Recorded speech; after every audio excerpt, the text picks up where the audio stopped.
दोस्तों, आज आप लोगों के बीच में बहुत पुरानी सच्ची घटित व्यथा को सुनाता हूँ और एक कहानी है भगवान बुद्ध की। भगवान बुद्ध का जन्म उनके पिता के वृद्ध अवस्था में हुआ था।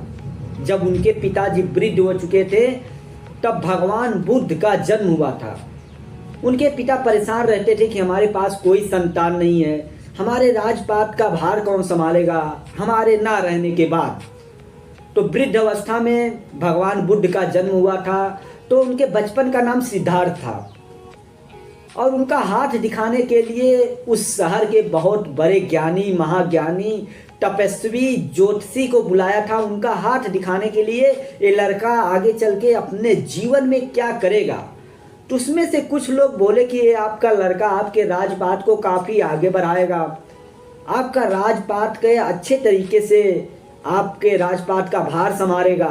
और कुछ लोग बोले कि आपका लड़का तपस्वी हो जाएगा। उसमें से एक छोटा ज्योतिषी जिसका नाम कुडन्ना नाम का छोटा ज्योतिषी 14 साल की उम्र थी। उन्होंने बोला, बहुत छोटे उम्र में वो ज्योतिषी बन चुका था और वो राजा से बोला, राजा मैं आपके लड़के का हाथ देकर साफ साफ बता सकता हूँ कि आपका लड़का अपने जीवन काल में क्या करेगा। और वो लड़का सिद्धार्थ का हाथ देखा और बोला, राजा साहब मैं स्पष्ट रूप से बताना चाहता हूं कि आपका लड़का सन्यासी हो जाएगा।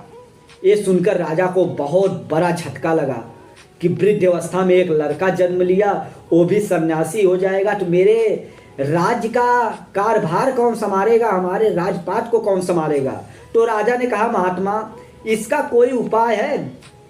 तो छोटा ज्योतिषी बोला, हाँ एक उपाय है, इसके इर्द गिर्द दुख नाम का शब्द नहीं आना चाहिए, दुख जैसी दृश्य नहीं दिखनी चाहिए, नहीं तो इसका मन सन्यासी की तरफ भाग उठेगा।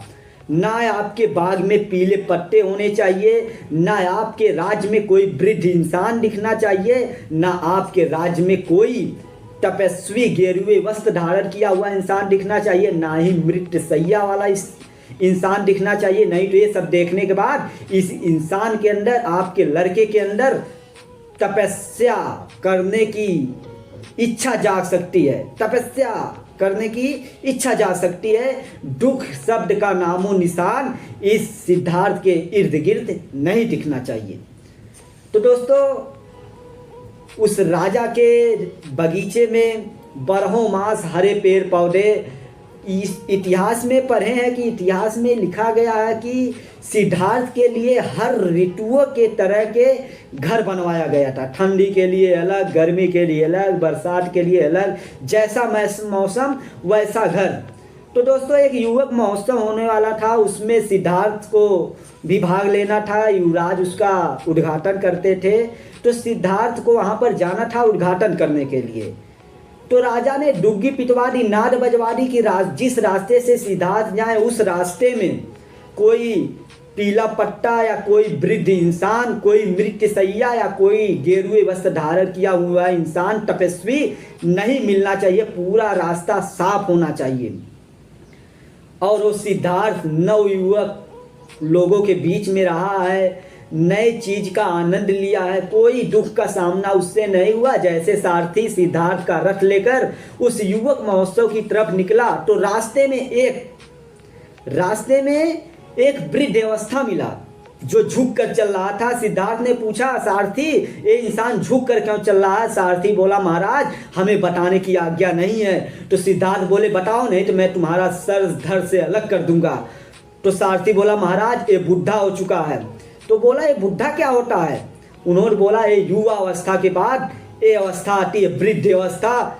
तो सिद्धार्थ बोले, क्या हम भी एक दिन बूढ़े हो जाएंगे। तो सारथी बोला, वो सबको होना है। फिर सारथी रथ लेकर आगे निकला तो रास्ते में एक मृतशैया मिली, जिसे 4 लोग कंधे पे लाद कर ले जा रहे थे। तो सिद्धार्थ ने बोला, सारथी रथ रोको और बताओ ये लोग इसे अपने कंधे पर लाद के कहाँ ले जा रहे हैं, क्या कारण है। तो सारथी बोला, महाराज ये वृद्धावस्था के बाद ये अवस्था आती है, ये इंसान मर चुका है, तो सिद्धार्थ बोले क्या हम भी एक दिन मर जाएंगे? तो सारथी बोला जो इस धरती पर आया है सबको एक दिन वृद्ध होना है और सबको एक दिन मर जाना है। तो सारथी रथ लेकर आगे चल पड़ा। जैसे आगे गया तो जिस चीज का भय था, जिस चीज का डर था, राजा जिस चीज से इन्हें बचाना चाहते थे वही हो गया। तो रास्ते में एक सन्यासी गेरुए वस्त्र धारण किए जा रहा था। तो सिद्धार्थ की नजर उस सन्यासी पर पड़ी। सिद्धार्थ बोले सारथी ये इंसान गेरुए वस्त्र क्यों धारण किया है, ये कौन है?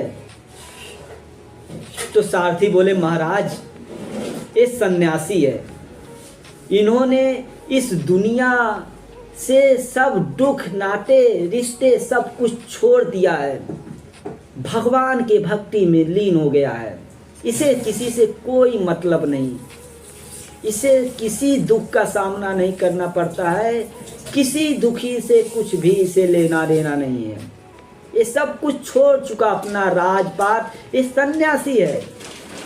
तो सिद्धार्थ ने कहा रथ वापस लो, रथ वापस ले चलो।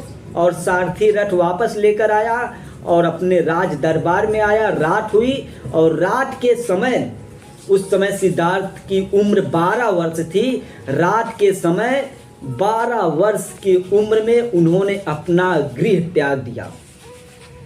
गृह त्यागने के बाद और वही सिद्धार्थ 12 वर्ष बाद बनकर 12 वर्ष बिताने के बाद वापस आए। और उस समय वो सिद्धार्थ नहीं, उस समय वो महात्मा बुद्ध बनकर आए। उनके चेहरे पर तेज था और आकर दरवाज़ा खटखटाए तो उनकी माँ ने दरवाज़ा खोला। उनकी माँ का नाम था यशोधरा। यशोधरा ने दरवाज़ा खोला और देखा कि अरे तू कहाँ गया था। बहुत अनाप शनाप बोली, बहुत गालियाँ दी, तू बताकर नहीं जा सकता था, अकेले में निकल गया, इतनी छोटी उम्र में कहाँ गया था, तू क्या करने गया था। तो बुद्ध बोले माँ अगर मैं तुझे बताकर जाता तो तू मुझे जाने देती। तो बोली मेरा सिद्धार्थ तू इतने समय तक कैसे रहा। उन्होंने बोला माँ गया कोई और था लेकिन आया कोई और है। गया सिद्धार्थ था लेकिन आया बुद्ध बन के। तो दोस्तों एक विचार से ही इंसान की जिंदगी बदली जा सकती है। बहुत से ऐसे लोग, अगर आप लोग जिस फील्ड में काम कर रहे हैं, जिस नेटवर्क मार्केटिंग या डायरेक्ट सेलिंग या डीएमपी या टीएमपी किसी भी क्षेत्र में आप काम कर रहे हैं, अगर बिजनेस के प्रति आपकी नज़रिया सही रही, आपका विचार सही रहा, उस बिजनेस में न जाने कितने लोग अरबपति, करोड़पति, लखपति बने हैं। हम भी मेहनत करेंगे, हम भी बन जाएंगे तो 100% आप लोग भी बन सकते हैं। वैसे आप लोग अपने घर से एक आम इंसान बन के निकले हैं, लेकिन अगर आपका विचार सही रहा, आपकी सोच सही रही तो एक दिन आप भी कुछ समय बाद घर जाएंगे, लेकिन आम इंसान नहीं बनकर खास इंसान बनकर जाएंगे। वो दिन बहुत जल्द आने वाला है। बस आप अपने बिजनेस के प्रति अपना विचार सही रखिएगा। विचार बदले जिंदगी।